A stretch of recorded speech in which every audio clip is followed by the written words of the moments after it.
Olá, povo de Deus! Estamos de volta para o nosso estudo devocional do livro de Atos. É um estudo que nos ajuda a orar este livro. Orar junto com o início da igreja, com a igreja na sua nascente. Assim como Jesus ensinou seus discípulos logo no início, também queremos aprender. E agora que estamos já com as nossas Bíblias abertas, no livro de Atos, capítulo 21, do versículo 1 ao 16, vamos ler esse trecho da Palavra de Deus, que diz assim: Depois de nos separarmos deles, navegamos diretamente para a ilha de Cós. No dia seguinte, chegamos a Rhodes e dali fomos para Pátara, encontrando um navio que ia para a Fenícia. Embarcamos nele, seguindo viagem, quando a ilha de Chipre já estava à vista. Deixando-a à esquerda, navegamos para a Síria e chegamos a Tiro, pois o navio devia ser descarregado ali. Encontrando os discípulos, permanecemos lá durante 7 dias.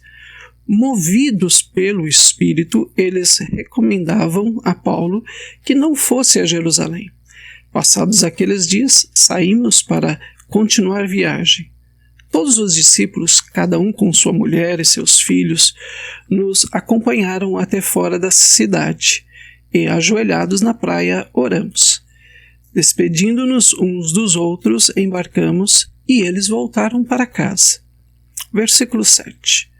Quanto a nós, concluindo a viagem iniciada em Tiro, chegamos a Ptolomeia, onde saudamos os irmãos, passando um dia com eles. No dia seguinte, partimos e fomos para Cesareia, entrando na casa de Filipe, o evangelista, que era um dos 7. Ficamos com ele. Filipe tinha 4 filhas solteiras que profetizavam. Demoramos-nos ali alguns dias. Veio da Judéia um profeta chamado Ágabo, que, aproximando-se de nós, pegou o cinto de Paulo e, o amarrando com ele os próprios pés e as mãos, declarou: Assim diz o Espírito Santo. É isto que os judeus em Jerusalém farão ao dono deste cinto para entregá-lo nas mãos dos gentios. Quando ouvimos estas palavras, tanto nós como aqueles daquele lugar rogamos a Paulo que não fosse para Jerusalém, mas ele respondeu: O que estão fazendo ao chorar assim e partir o meu coração?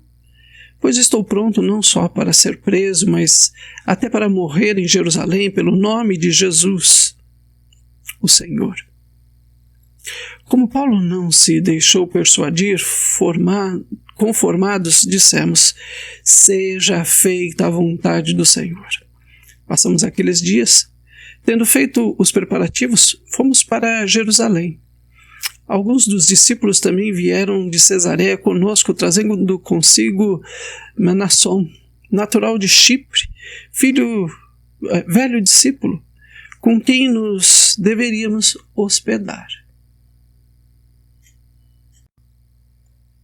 Queria iniciar orando a oração que Jesus ensinou os seus discípulos, dizendo: Pai nosso, que estás nos céus, santificado seja o teu nome. Venha o teu reino. Seja feita a tua vontade, assim na terra como no céu. O pão nosso de cada dia nos dai hoje. Perdoa-nos as nossas dívidas, assim como nós também perdoamos aos nossos devedores. E não nos deixes cair em tentação, mas livra-nos do mal, pois teu é o reino, o poder e a glória para sempre. Amém. Seja feita a tua vontade. No devocional que nós queremos ver neste momento é exatamente isso. A vontade de Deus sendo feita através da vida de Paulo, mas a vontade de Deus. E se você percebeu, foi exatamente assim que a igreja orou. Seja feita a tua vontade, ó Senhor. Esta é uma oração que muitas vezes nós estamos fazendo, como a igreja logo no seu início também orava. Deus tem sua vontade. Mas essa vontade se traduz através de pessoas. Sim. E vamos ver exatamente isso. O primeiro relato que nós temos fala da cidade de Tiro.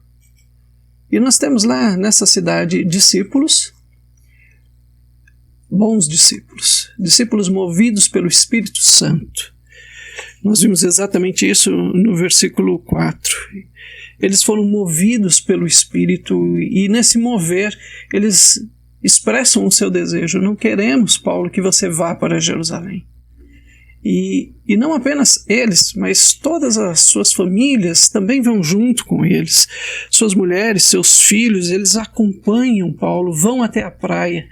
E ali eles, ao perceberem que Paulo não vai mudar de ideia, não vai mudar de opinião, eles se ajoelham, eles oram, eles buscam a Deus, eles entregam Paulo nas mãos de Deus. E ali, juntos, eles não mais lutam contra Paulo ou contra essa determinação que Paulo tem. E por outro lado, nós temos na cidade de Tiro temos um Paulo que apenas ouve. Aqui nessa cidade Paulo não diz absolutamente nada. Paulo simplesmente ouve os discípulos, se deixa acompanhar. Bacana isso. Ele não é como aqueles filmes, um herói solitário. Ele se deixa. As pessoas querem ir junto e Paulo permite isso, até certo ponto. Mas isso não muda o seu destino. Próxima cidade, a cidade de Cesareia, nós temos um personagem ilustre, Filipe. Filipe faz parte desses discípulos, que também são movidos pelo Espírito. Não querem que Paulo vá para Jerusalém. Muito parecido, não? Com a outra cidade. Envolvem também suas famílias. Você viram a referência às duas filhas de Filipe? E eles oram. Mas aqui acontece algo também muito bacana. O grupo de discípulos não é fechado.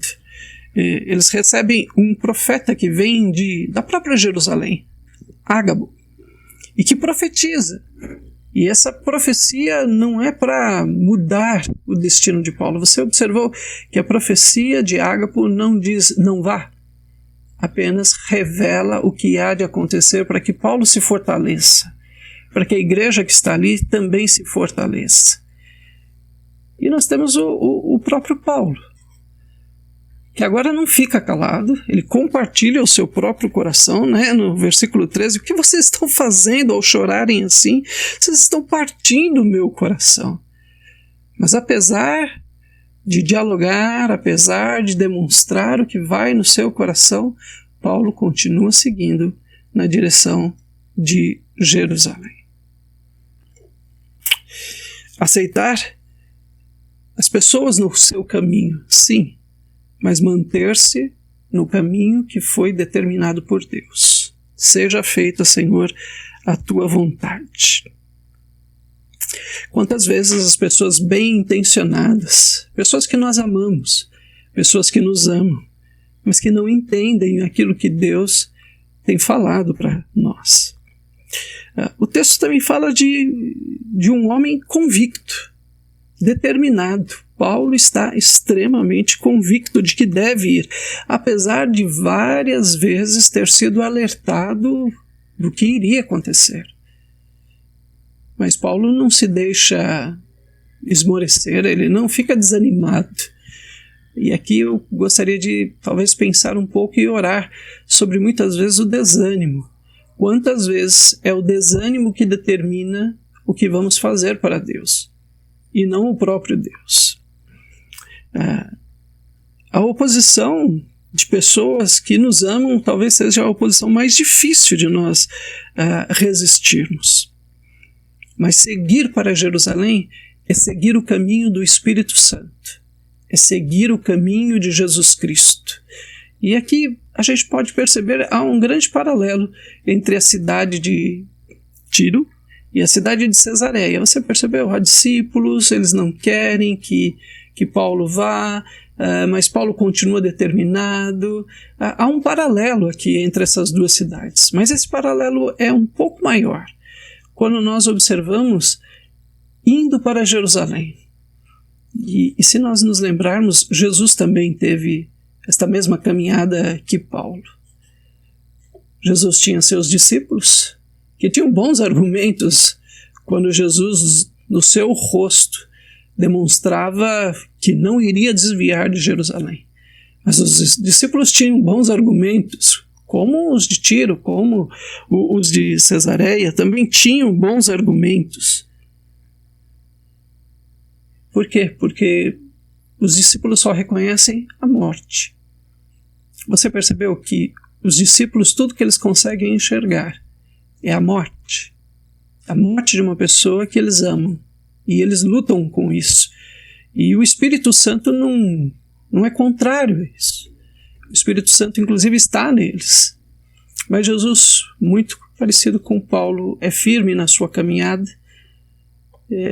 Viram que também há uma casa emprestada?